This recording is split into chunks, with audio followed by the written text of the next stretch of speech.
Friends, thank you for being here today. What if I told you that a routine discussion about farming subsidies, the kind of mundane government work that usually barely makes the back page of a newspaper, has triggered a constitutional crisis that threatens the very separation of powers in our government? And can we truly claim to be a functioning republic when elected officials, members of the president's own party, are receiving credible death threats simply for asking a question about a budget? We find ourselves at a moment in history that scholars, historians, and political observers are struggling to classify.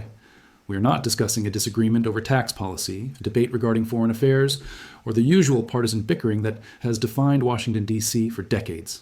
We are witnessing something far more precarious, a fundamental rupture within the governing party of the United States, precipitated by an explosion of rage so severe that it has led senior Republican senators to publicly call for the resignation of Donald Trump. To understand the gravity of this moment, especially for those of us who have watched decades of American political history unfold, we must look past the noise of social media and understand the structural damage being done to our institutions. This is not about a mean tweet or a bad news cycle. This is about whether the legislative branch of our government can continue to perform its constitutional duty of oversight without facing intimidation, threats of violence, and the destabilization of the government itself. Let us begin by examining exactly how a routine procedure turned into a crisis. To fully grasp why this specific event has caused such a tremor on Capitol Hill, we must first look at the setting. It was December 3rd, a Tuesday. The House Budget Committee had convened for what is arguably one of the most routine, procedural, and frankly unexciting functions of Congress, a hearing on federal spending priorities for the upcoming fiscal year. For generations, these hearings have been the bedrock of how our government operates. The executive branch proposes a budget, and the legislative branch, holding the power of the purse as granted by the Constitution, reviews it. They ask questions about the math. They ask about the impact on their constituents. This is the machinery of governance at its most basic level. Representative Tom Cole of Oklahoma was present at this hearing. For those who follow congressional politics, Tom Cole is a known quantity. He is not a firebrand provocateur. He is not a member of the opposition party looking for a soundbite. He is the chairman of the Appropriations Committee, a longtime conservative and a man who has supported the Trump agenda faithfully for years. He represents a district with significant agricultural interests. During the hearing, Representative Cole did his job. He looked at the proposed budget cuts regarding agricultural subsidies and asked a straightforward, data-driven question. How would these specific cuts impact the rural farming communities he was elected to represent? There was no malice in the question. There was no political theater. It was a legislator trying to understand how a policy would affect the livelihoods of farmers in Oklahoma. In any other administration, under any other president, Republican or Democrat, this would have been viewed as standard operating procedure. A policy expert would have answered the question, numbers would have been exchanged, and the hearing would have moved on. But that is not what happened.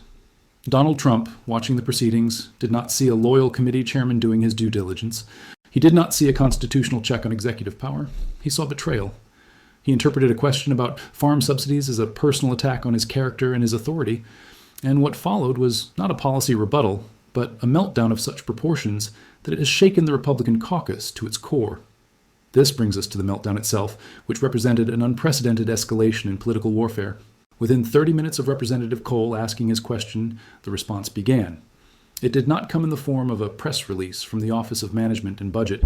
It came as a barrage of attacks on Truth Social.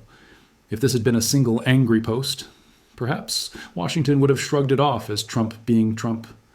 We have all become accustomed to a certain level of volatility in modern political discourse, but this was different. This was a sustained, accelerating bombardment that lasted for hours. By the end of the day, there were 17 separate posts. Each one was more aggressive, more detached from the reality of the budget hearing, and more dangerous than the last. The rhetoric deployed against Representative Cole, a man who has been a steadfast ally, was shocking. Trump labeled him a weak rhino, Republican in name only. He accused him of never supporting the MAGA agenda, a claim that is factually incorrect given Cole's voting record. But as the hours wore on, the accusations shifted from political insults to character assassination. Trump suggested, without a shred of evidence, that Chairman Cole might be taking bribes from special interests. He called him a traitor. We must pause and reflect on the weight of that word, traitor. For those of us who lived through the Cold War, who understand the seriousness of national security and the sanctity of our oath of office, traitor is not a word to be thrown around lightly. It implies a betrayal of one's country. It implies a crime punishable by the most severe penalties. To use this word against a sitting member of Congress, simply for asking a question about a budget line item, is a degradation of language and a dangerous escalation of conflict. But the attacks did not stop at name-calling. The rhetoric began to drift into violent imagery. Trump posted that these lawmakers need to be dealt with. He stated that patriots know what to do. We have seen this language before. It is the language of vague incitement, statements that are just ambiguous enough to offer plausible deniability, yet specific enough to be understood as a directive by the most radical elements of his support base. It is the language that says, I am not telling you to be violent, but I am telling you that this person is an enemy of the country who must be stopped. However, what happened next marked a terrifying transition from mere rhetoric to real-world danger. If the situation had remained confined to the digital sphere of social media, it would have been a political problem, but it crossed the line into a physical security crisis when Donald Trump engaged in what is commonly known as doxing. In a move that stunned even seasoned political operatives, the former and current president posted the direct office phone numbers of the lawmakers he was attacking. He encouraged his millions of followers to call them and let them know what real Americans think. The cause and effect were immediate. Within hours, the offices of Representative Cole and other committee members who had dared to speak up were inundated. But these were not calls from constituents expressing concern about the budget. According to reports from congressional staff and Capitol Police, the lines were flooded with death threats. Staff members, young aides, receptionists, policy analysts were on the receiving end of calls telling them that their boss should be hanged for treason. Callers threatened that the representatives should be shot. They were told to watch their backs. This is the grim reality of the current situation. We are not talking about political pressure. We are talking about terrorism.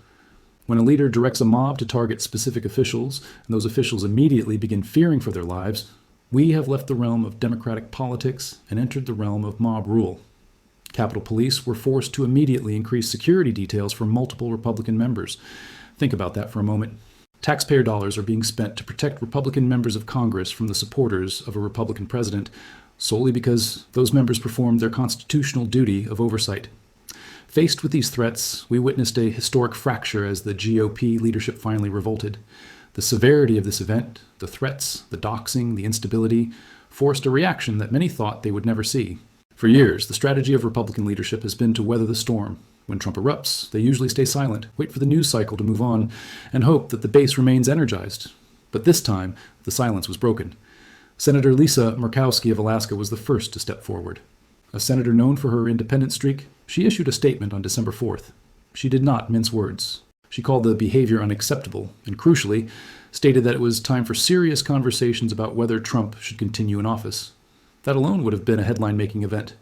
But she was not alone. Senator Mitt Romney of Utah, a former presidential nominee and a man who has long carried the torch of traditional conservatism, went further.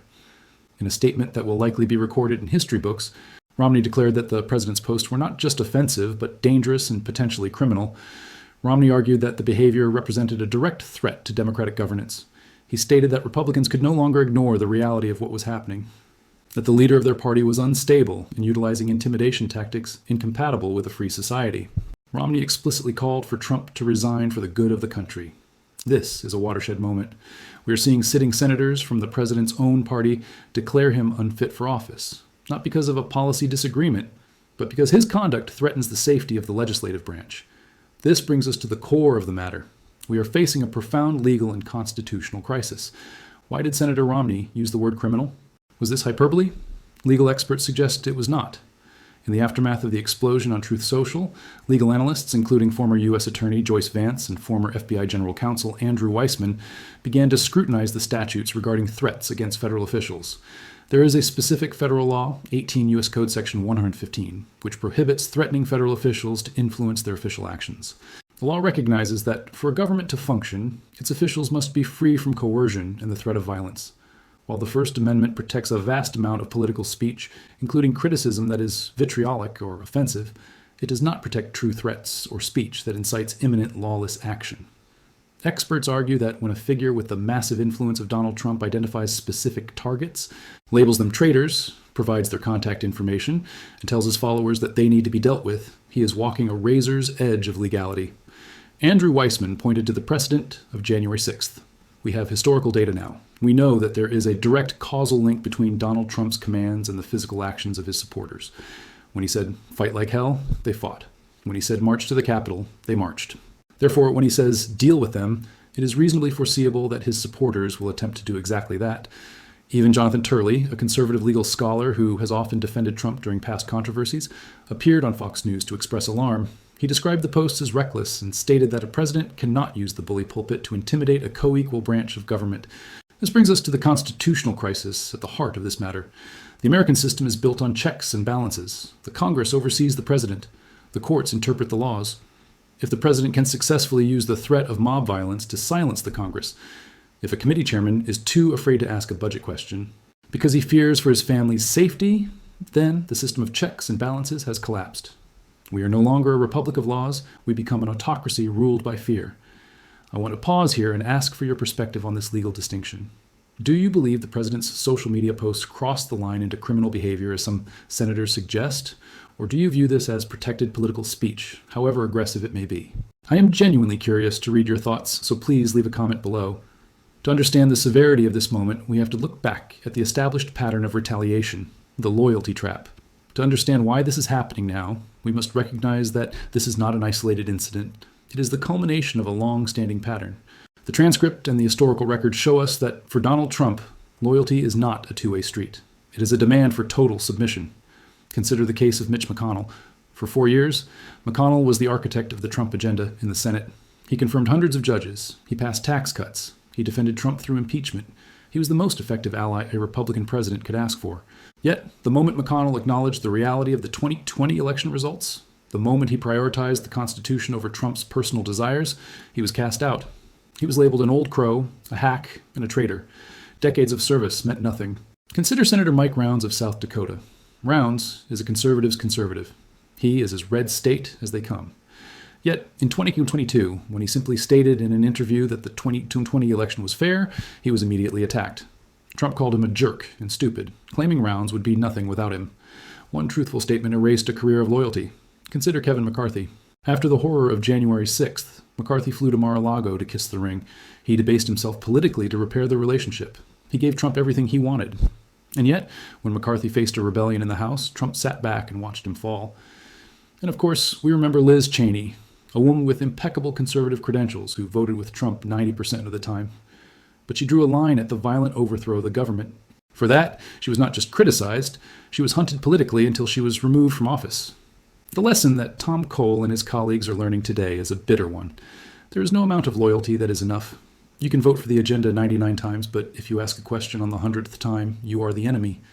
This creates an environment where lawmakers are terrified to do their jobs because they know that one slip-up, one moment of honesty can end their careers and endanger their families.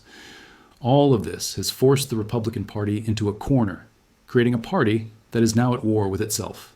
This leaves the Republican Party in an impossible position. They are trapped in a civil war between two irreconcilable factions. On one side is the MAGA base. This faction is powerful, vocal, and demands absolute adherence to Trump. To them, any criticism of the leader is evidence of corruption. They view the threats against lawmakers not as crimes, but as justifiable anger against the deep state. On the other side are the traditional conservatives and the institutionalists, the people who believe in the Constitution, in orderly governance, and in the idea that a budget hearing is just a budget hearing. These two groups can no longer coexist comfortably.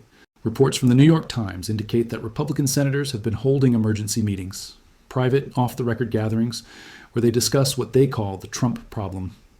In these hushed conversations, they admit what they cannot say on camera, that the president's behavior is spiraling, that he is unstable, and that he is a liability to the party and the nation. But they are paralyzed by fear. They know that if they speak out, they face a primary challenge. They face the end of their political careers. They face the phone calls in the middle of the night threatening their children. So they face a stark choice. Do they defend their colleagues and the Constitution, thereby sacrificing their own power? Or do they stay silent, enabling the behavior to get worse and watching as the democratic norms of the country disintegrate? It is a choice between political survival and moral courage. And as we watch from the outside, it is unclear which path the majority will choose. Beyond the internal fracture, we must confront the silent consequence of this crisis, the potential paralysis of the American government. If we pull back the lens and look at the daily machinery of governance, a terrifying picture emerges. It is one thing to discuss the political implications of a presidency in turmoil. It is another to witness the actual gears of the legislative branch grinding to a halt because of physical fear. According to reporting from Politico on December 5th, the fallout from these threats has created a chilling effect that is sweeping through the committee rooms of Capitol Hill. Several Republican committee members have privately confessed to their leadership that they are reconsidering their willingness to hold hearings at all. They are reconsidering their willingness to ask the tough questions that are necessary for fiscal responsibility. Why? Because the risk is no longer theoretical. These are men and women with families. They have seen what happens when the President of the United States points his finger and designates a target. They have seen the security details, the bomb threats, and the vitriol. And they are asking themselves a very human question. Is asking about a budget cut worth the safety of my spouse? Is a hearing on agricultural subsidies worth having my children threatened? When legislators begin to self-censor, when they decide, out of fear, to simply rubber stamp executive proposals rather than scrutinize them, we have ceased to be a functioning democracy. This is not how the Founding Fathers designed the system. They envisioned a Congress that would be jealous of its own power, a Congress that would stand nose to nose with the executive branch. They did not envision a Congress cowed into submission by the threat of mob violence incited by the president himself. This is rule by intimidation, and it is the hallmark of authoritarian regimes, not the American Republic. Meanwhile, on the other side of the aisle, the Democratic Party is watching this Republican civil war with a mixture of deep concern and strategic calculation. While they are genuinely alarmed by the breakdown of democratic norms and the safety of their colleagues, they also recognize the massive political opportunity that has been handed to them. As the transcript of recent events highlights, Democrats are realizing that they do not need to spend millions of dollars on attack ads, making the case that Donald Trump is unfit for office. The Republicans are making that case for them. When Senator Mitt Romney calls the president's behavior criminal, and when Senator Lisa Murkowski calls it unacceptable, the opposition party simply has to step back and let the public watch. The fracture within the GOP is not just a disagreement, it is a public confession that the party cannot govern itself, let alone the country. This creates a dangerous vacuum, with the majority party paralyzed by infighting and fear, and the minority party waiting for the collapse, the actual work of the American people, the budget, national security, infrastructure, is held hostage. The Trump problem, as the senators whisper about in private, is no longer just a Republican problem. It has become an American tragedy where the instability of one man is effectively holding the entire legislative branch of the greatest superpower on earth at gunpoint. We must also consider the signal this sends to the rest of the world, the global stage and national security. While we have focused heavily on the corridors of Capitol Hill, we must not make the mistake of thinking this crisis stops at the water's edge. We live in an interconnected world where perception is power, and right now, the perception of the United States is one of dangerous instability. Consider for a moment how this spectacle is being viewed in capitals like Beijing, Moscow, and Tehran. For years, authoritarian regimes have pushed a specific narrative to their citizens and to the developing world. They argue that democracy is messy, inefficient, and ultimately doomed to fail. They claim that the American system of checks and balances is a weakness, not a strength. When the President of the United States launches a scorched earth campaign against members of his own party simply for reviewing a budget, when the legislative machinery of the world's leading superpower grinds to a halt because elected officials are terrified of their own leader, we are handing our adversaries a propaganda victory that they could never achieve on their own. We are proving their point for them. Furthermore, this internal chaos poses a direct threat to our national security. The Budget Committee, the very body that was the target of Trump's ire, is responsible for laying the groundwork for funding our military, our intelligence agencies, and our diplomatic missions. If this committee is paralyzed by fear, if its members are afraid to meet or to ask questions about appropriations, how do we ensure that our armed forces have the resources they need? We are already seeing the ripple effects. Intelligence reports suggest that allies in NATO and partners in the Indo-Pacific are watching this fracturing of the American government with profound alarm. They are asking a question that was unthinkable just a decade ago. Can America be relied upon? If the U.S. government cannot even conduct a routine hearing without descending into threats of treason and violence, how can it be trusted to lead a complex geopolitical alliance? Stability is the currency of international relations. When that stability evaporates, it creates a vacuum. If the United States is consumed by a civil war within its governing party, it loses the bandwidth to address external threats. A distracted America is a vulnerable America. There is also the matter of the nuclear codes and the ultimate authority of the commander-in-chief. The senators calling for resignation are not just worried about a budget. They are worried about judgment. Senator Romney's warning about dangerous instability cuts to the heart of the president's role as the final decision-maker in a crisis. If a question about farm subsidies triggers a meltdown of this magnitude, what happens during a genuine international emergency? What happens when the pressure is not from a friendly congressman, but from a hostile foreign power? The temperament required to manage the nuclear arsenal is one of restraint, calculation, and cool-headedness.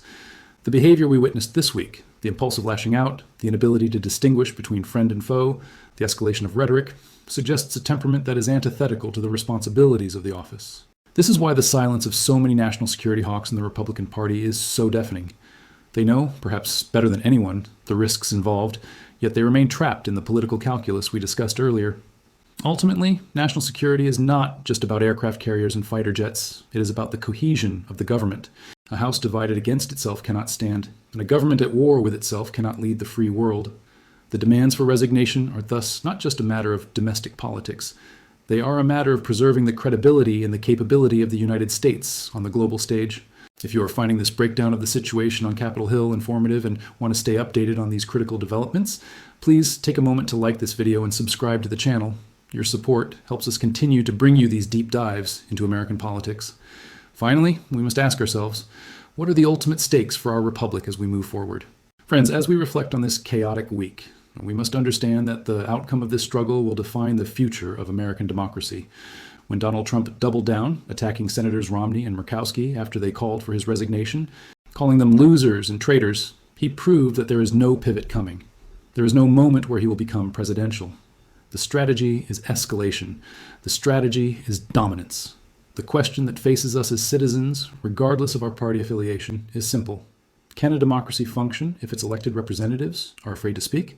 If we accept a reality where the president can intimidate Congress into silence, we have lost the America that the founders envisioned. We have lost the system where ambition creates a check on ambition. We have replaced the rule of law with the rule of the strongman. The demand for resignation from these lawmakers is not a political stunt. It is a desperate cry from within the system, warning us that the guardrails are failing. It is a signal that the instability has reached a point where the government itself is struggling to operate. We must pay attention. We must support those who stand up for the institutions of our democracy, regardless of whether we agree with their politics. Because in the end, if the institution fails, the politics won't matter. Thank you for your time and your attention to this critical matter.